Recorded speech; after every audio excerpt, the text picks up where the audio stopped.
මෙච්චර කල් ඔයාලා චූම්පාන්ගෙන් කාපු ජෑම් පාන් අද අපි ගෙදරම හදමු.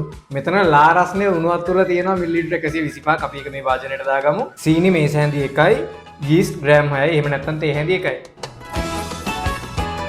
දැන් ඔයාලා මේ යීස්ට් ටික ඇක්ටිව් වෙන්න විනාඩි 5ක් විතර පියනකින් වහලා තියන්න ඕනේ. දැන් අපි ඉත තියෙන වාදනයකට පාන් පිටි ග්‍රෑම් 250ක් දාගන්නවා. ඒකටම ලුණු කුඩු තේ හැඳි එකකුත් දාගන්න ඕනේ. දැන් අපි මේකට ඇක්ටිව් කරගත්ත යීස්ට් ටික දාගන්න ඕනේ. ඉතින් ඔයාලට පේනවා ඇති මේක හොඳට පෙන තියෙනවා. ඉතින් මෙහෙම පෙන නැත්තම් යීස්ට් එක ඇක්ටිව් වෙලා නැහැ. ඒ කියන්නේ යීස්ට් එක අපිට මේ පාවිච්චියට ගන්න පුළුවන් තත්ත්වෙ නෙමෙයි තියෙන්නේ. එහෙම වුණොත් ඔයාලා අලුත් යීස්ට් එකක් ඇක්ටිව් කරගන්න ඕනේ. නැත්තම් බනිස් එක පිපෙන්නේ නැහැ.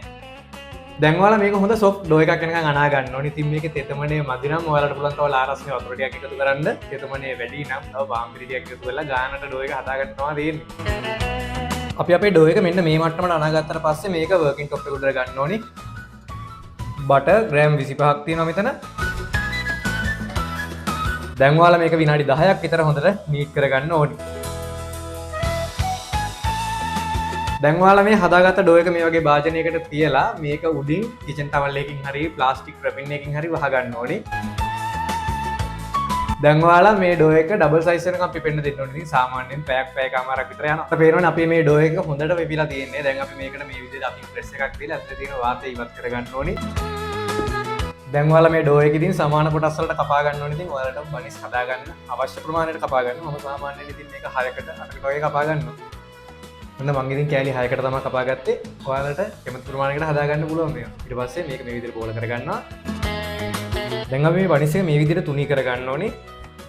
මේ විදිහට ස්ට්‍රෝබෙරි ජෑම් ටිකක් තියාගන්නවා. ඊට පස්සේ අපි මේක මෙන්න මේ වගේ පොඩි වාටියක් ඉතුරු වෙන්න නමා ගන්නවා.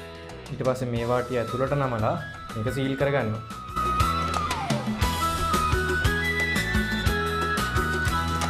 දැන් අපි මේ හදාගත්ත බනිස් වල වාටි ටික මොට හැඳිමිටකින් පොඩි කට් එකක් දාන්න ඕනේ. එතකොට තමයි අර ලස්සන හැඩේ ජෑම් පාන් වල තියෙන.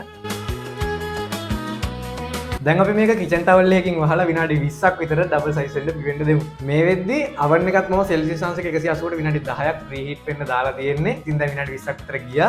ඔයාලට පේනවා අපේ බනිස් ටික ටිකක් ඩබල් සයිස් එකට පිපිලා තියෙන්නේ. දැන් අපි මේ බනිස් උඩින් පොල් තෙල් ටිකක් ගා ගන්නවා. ඊට පස්සේ මේ බනිස් උඩින් සීනි දා ගන්න ඕනේ. දැන් ඉතින් මේ ටික සෙල්සියස් අංශක 180 විනාඩි 20ක් විතර බේක් කරගන්න ඕනේ.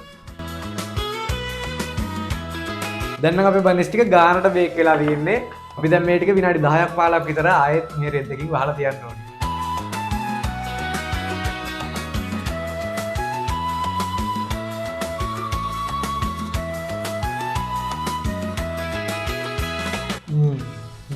ජෑම් තියෙන ජෑම් පාන් නම් ඉතින් දැන් ගෙදරම වල නදා ගන්න පුළුවන්.